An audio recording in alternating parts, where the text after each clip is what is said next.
ध्यानाभ्यास के लिए कृपया अपने नेत्रों को बंद कर लीजिए।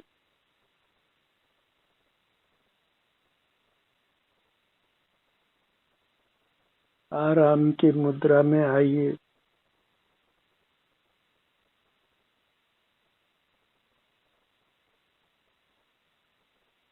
अपना ध्यान अपने आप पर लाइए। सिर से पांव तक ये आप हैं।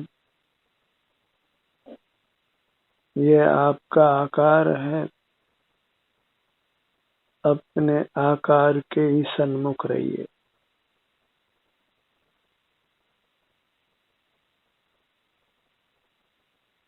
यहाँ सुख दुख का अनुभव होता है क्योंकि आप सुख स्वभावी हैं।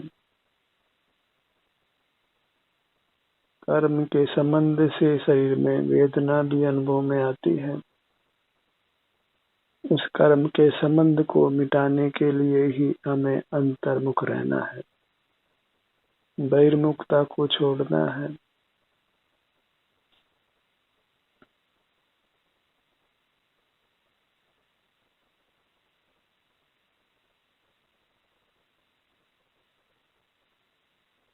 अपने शारीरिक स्वास्थ्य की स्थिति को जांचिए। विभिन्न अंगों में आपको कैसा अनुभव हो रहा है।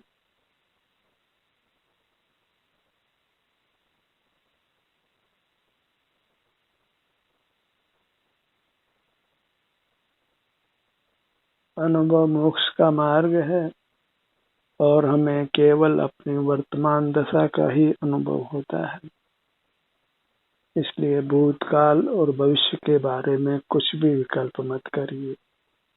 पर पदार्थों के संबंध में कुछ भी विकल्प मत करिए। केवल अपना सुख दुख जैसा भी वर्तमान में है, अपने सिर से पांव तक उसका अनुभव करिए।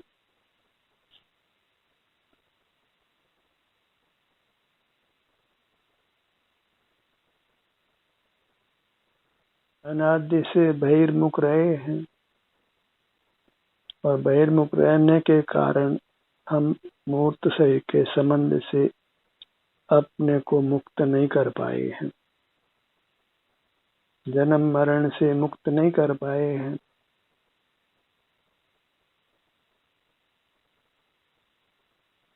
अब अपने को जन्म मरण से मुक्त करने के लिए अपने सन्मुख रहिए।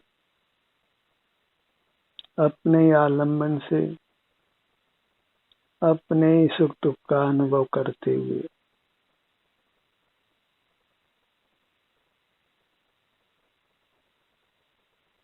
मूर्त पदार्थ विषय कहलाते हैं, वे सब त्याज्य हैं।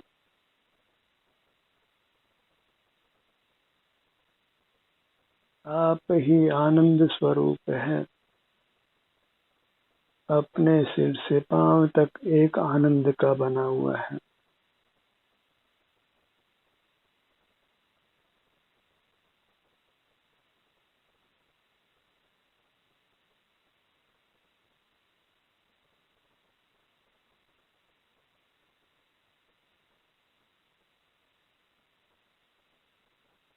सिर से पांव तक अपने सर्व अंगों को बारी बारी से अनुभव में लीजिए।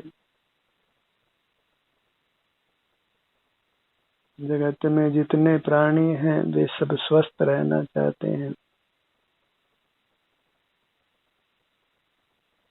स्वस्थ रहने के लिए बस अपने में स्थित रहना है।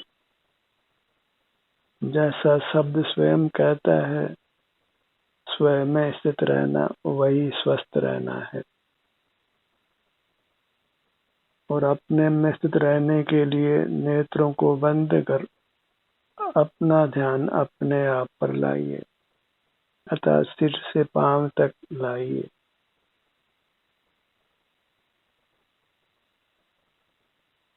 कुछ भी अर्थ व्यय की आवश्यकता नहीं है, कहीं जाने की आवश्यकता भी नहीं है, कुछ ज्ञान अर्जित करने की या धन अर्जित करने की भी आवश्यकता नहीं है।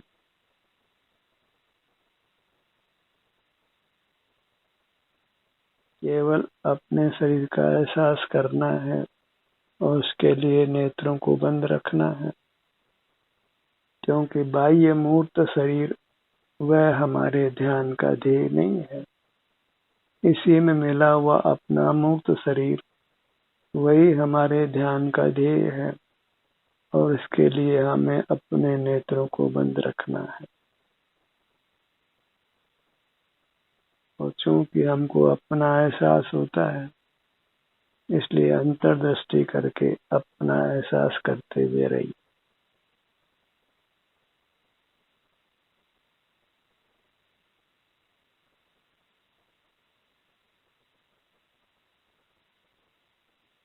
स्वस्थ रहने की कामना मात्र से हम स्वस्थ नहीं होते, अपने में स्थित होने से ही हम स्वस्थ होते हैं।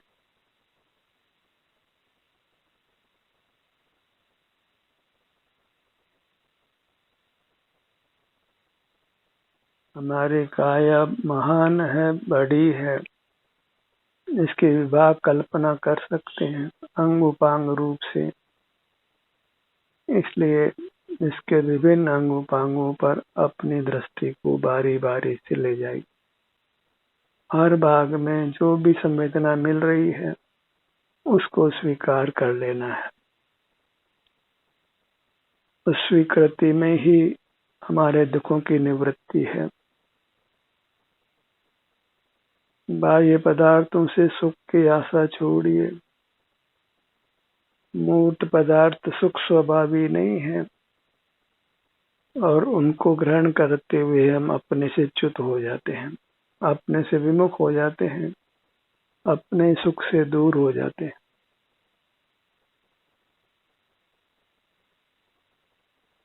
मूर्त पदार्थों को जानना अर्थात अपने सुख से दूर होना, अपने से दूर होना, अपने से विमुख होना।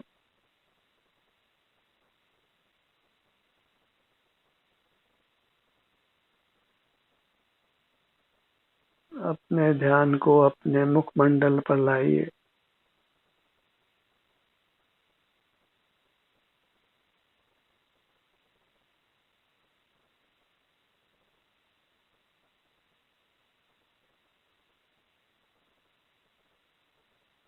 नेत्रों को बंद कर अपना ध्यान मुखमंडल पर लाते हैं तो वह मुखमंडल चेतन मुखमंडल है, इंद्रिय गोचर नहीं है।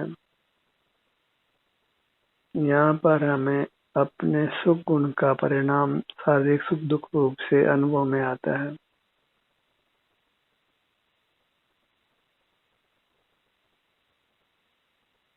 सिर से ठुड्डी तक, बाएं कान से दाएं कान तक, नासिका से सिर के पीछे तक,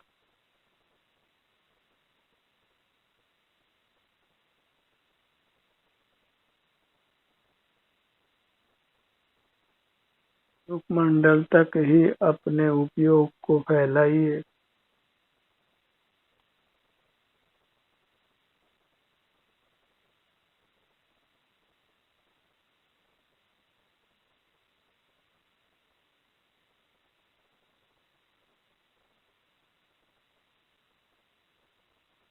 ध्यान के प्रारंभ अवस्था में अंतर्दृष्टि करते हुए हमें कोई विशेष सुख का अनुभव तो नहीं होता, तथापि शांति का अनुभव अवश्य होता है।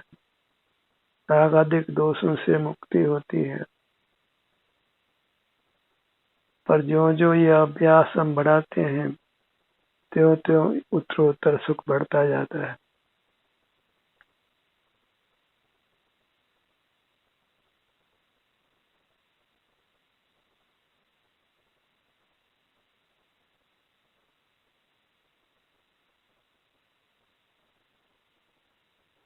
तो कहीं बाहर से नहीं आना है, बाह्य स्थित मूर्त पदार्थों के उपयोग में लेने से नहीं आना है। उपयोग में अपनी अमूर्त काया को लेने से ही हम उत्तम सुख को पा सकते हैं।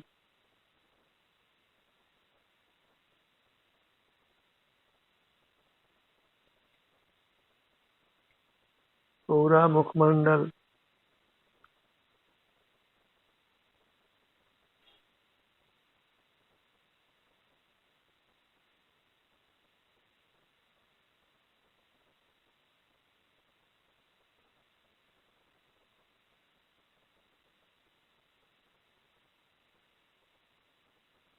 सिर का भाग,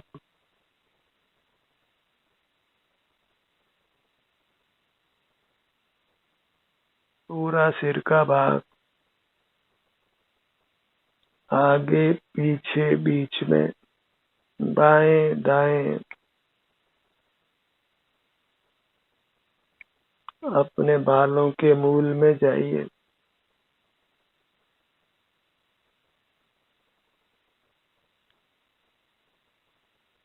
रोम रोम को अनुभव में लेने का प्रयत्न करिए।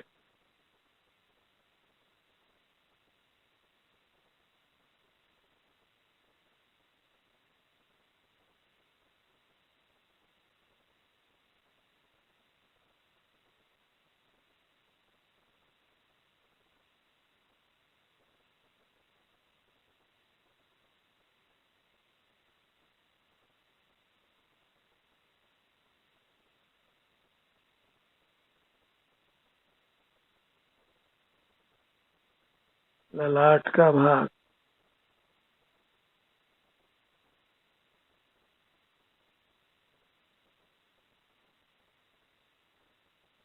अपने रोम रोम के प्रति भक्ति जगाइए।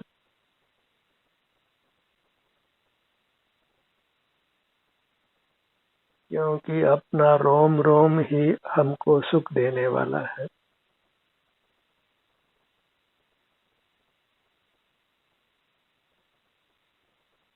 रोम रोम में ही हमें अपने ध्यान का विचरण कराना है।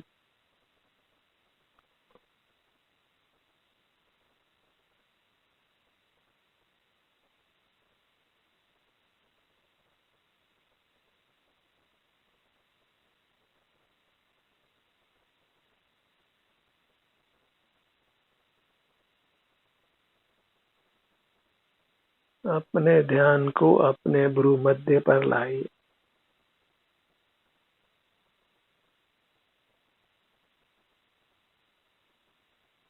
अपने अंग अंग का नाम मन में लेना है और अपने ध्यान को अपने अंग अंग पर ले जाना है।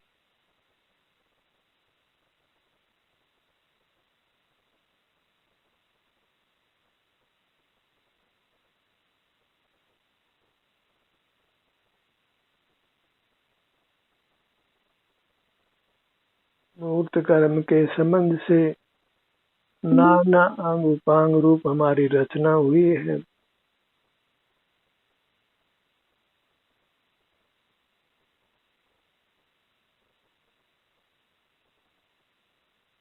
इसलिए हमें हर अंग हर उपांग के सन्मुख होना है, बारी बारी से।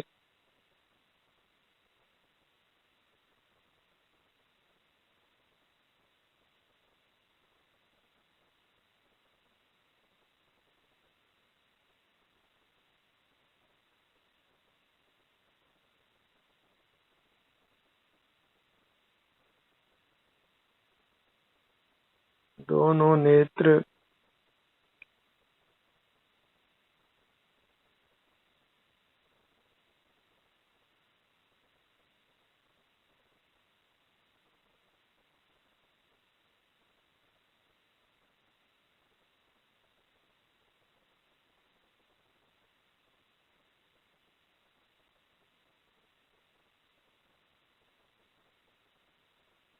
अपने अंगों पर अपने ध्यान को लाना ही अंतर्मुखता है। वही ध्यान है। शास्त्रीय भाषा में इसको पिंडस्थ धर्म ध्यान कहते हैं। अपने पिंड में स्थित होना, पिंड अर्थात शरीर, अपने शरीर में स्थित होना, ये पिंडस्थ धर्म ध्यान है और यही वास्तविक धर्म ध्यान है।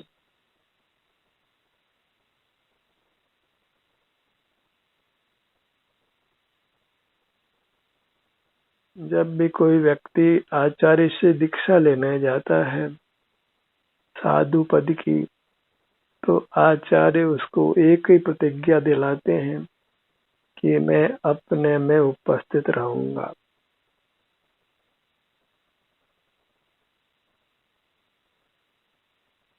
और वह दीक्षा लेने के साथ ही अपने में स्थित होता है, अंतर में विहार करता है, और अंतर में विहार करते हुए ही रहने का प्रयत्न करता है।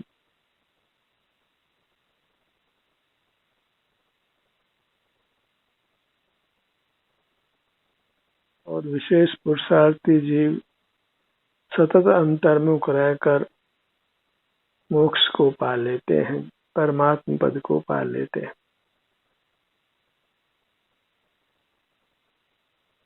अपने ध्यान को अपने दोनों कानों पर लाइए। कर्ण युगल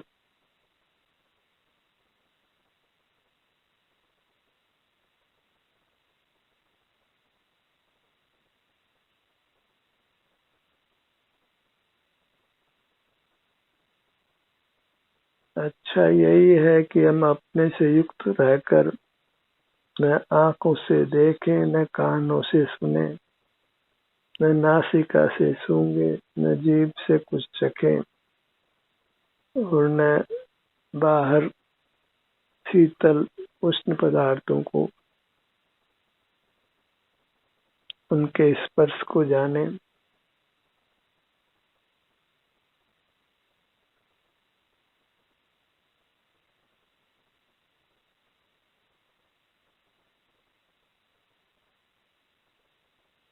मूर्त पदार्थों से ही मुंह फेर लेना है और अमूर्त के सन्मुख रहना है, क्योंकि मूर्त पदार्थ अचेतन है, सुख स्वभाव से रहित है, और यह अपनी अमूर्त काया चेतन है और सुख स्वभाव सहित है।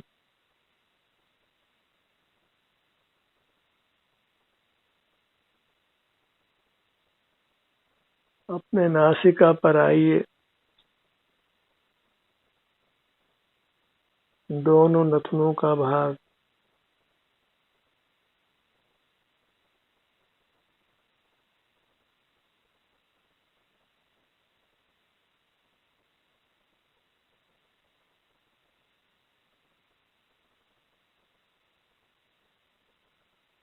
श्वास क्रिया के लिए हमारे आत्म प्रदेशों में विशेष हलन चलन होता है।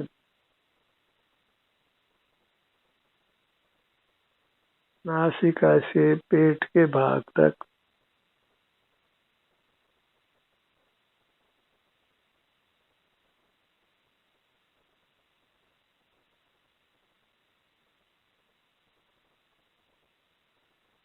अपने होठों के भाग पर आइए।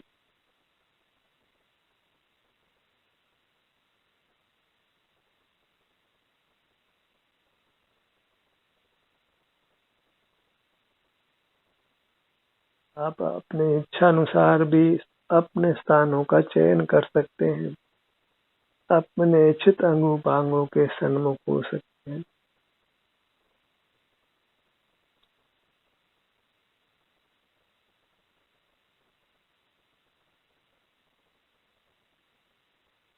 पर अपना मुख अपनी ओर ही रखना है।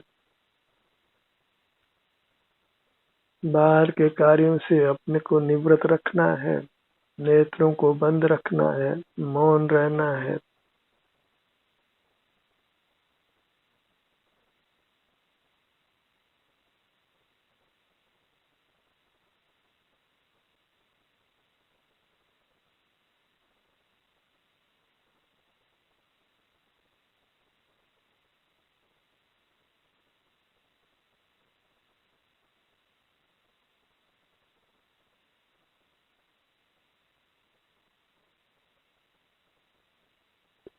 मुखमंडल, मुख का भाग, जिह्वा और ऊपर तालू का भाग,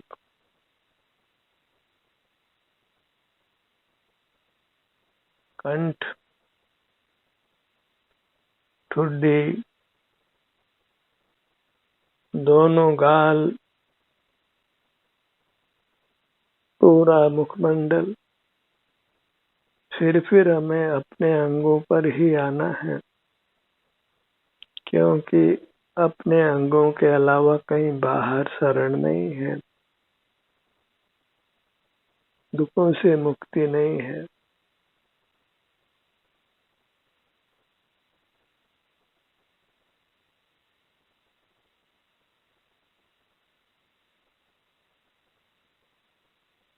अपने सीने के भाग पर आइए।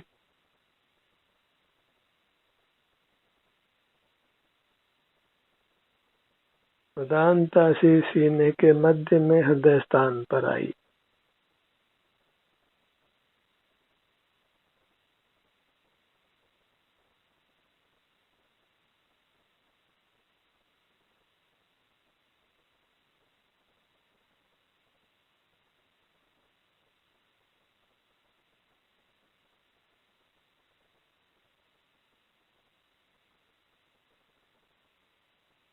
पेट का भाग, नाभि का स्थान,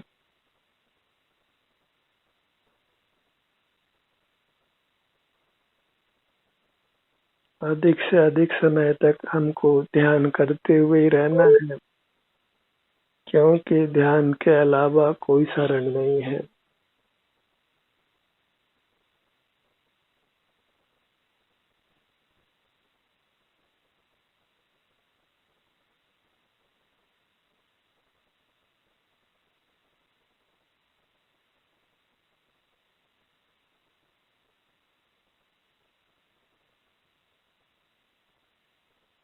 पेट के उत्थान और पतन को महसूस कीजिए।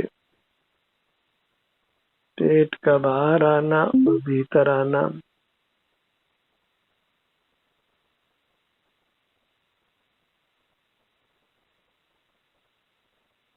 अपने पीठ के भाग पर आए। विशाल है पीठ का भाग।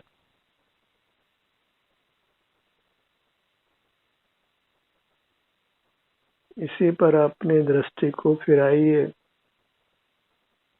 ऊपर से नीचे, बाएं से दाएं।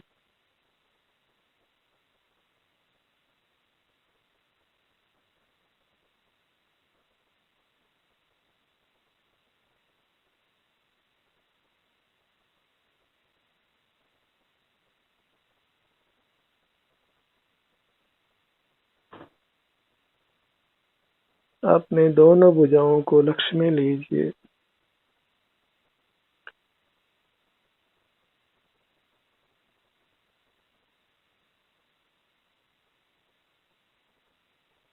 अपने सन्मुख बने रहने का ही हमको अभ्यास करना है,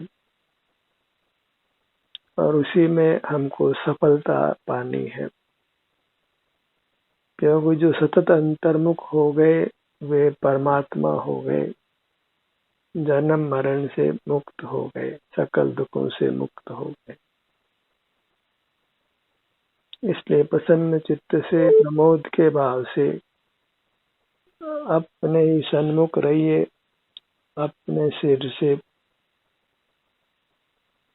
पैरों तक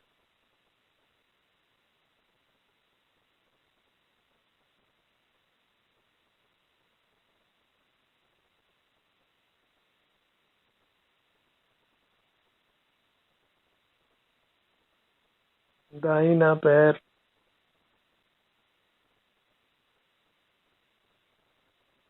जंघा भाग, घुटना, पिंडली, टखना, एड़ी, पगतली, पांचों अंगुलियां।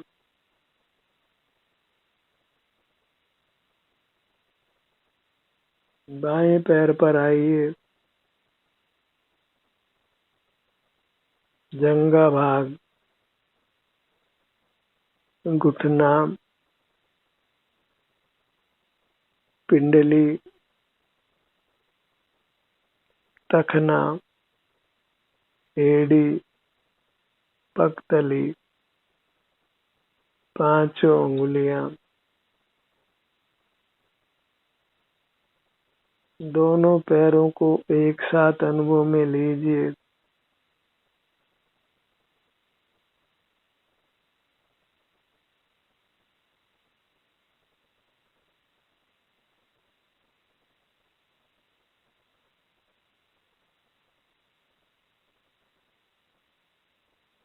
अपने ध्यान को अपनी दाहिनी भुजा पर लाइए।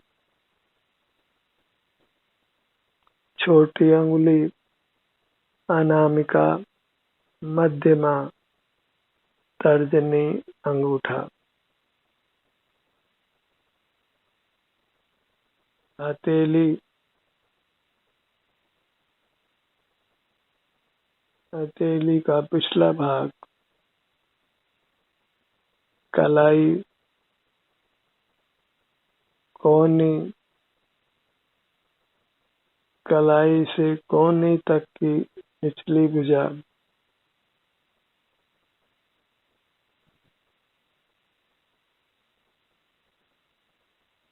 दाहिनी भुजा,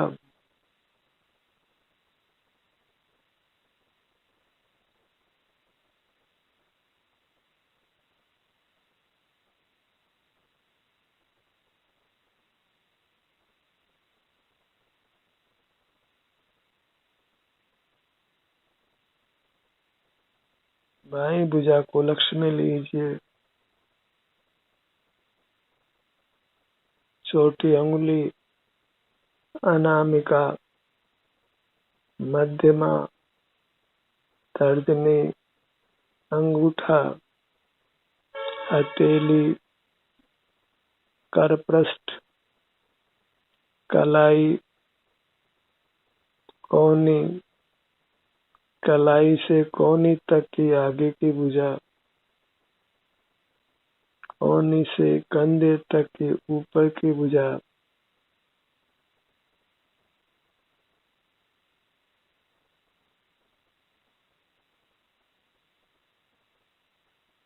अपनी पूरी मूर्त को लक्ष्य में लीजिए।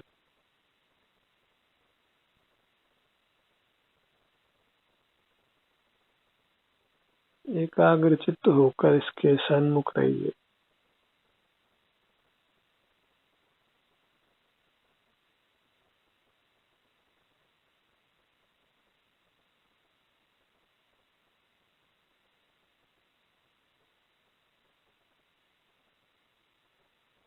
अपने प्रति भक्ति भाव जगाकर अपने सन्मुख रहने का रात दिन प्रयत्न करिए। ध्यान का सत्र यही समाप्त होता है। आपकी सहभागिता के लिए धन्यवाद।